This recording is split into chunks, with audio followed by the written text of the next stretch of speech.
Hello, hi friends. In this video, let's talk about Apple Time Flies event, Apple Watch SE price details and other product information. Come, let's get started. Apple event today will see new product launches and Apple is largely expected to launch new iPad and Apple Watch models. Hours before the big event, reliable leakster John Prosser has provided some information about the key specification of some of the rumored products that Apple is expected to announce today. This includes 4th Gen iPad Air or iPad Air 4, 8th Gen iPad, Apple Watch Series 6, and Apple Watch SE.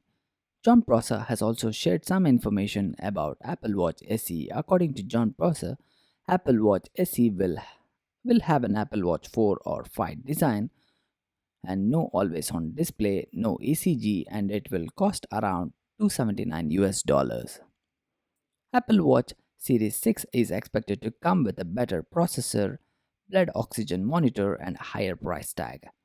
Friends, what do you think about Apple Watch SE? Which one will you buy? SE or Apple Watch Series 6? Do let us know your opinions in the comment section below. If you like this video, please give it a like and share this video. Please subscribe to our iTech channel for more tech videos. Stay safe and thank you for watching iTech.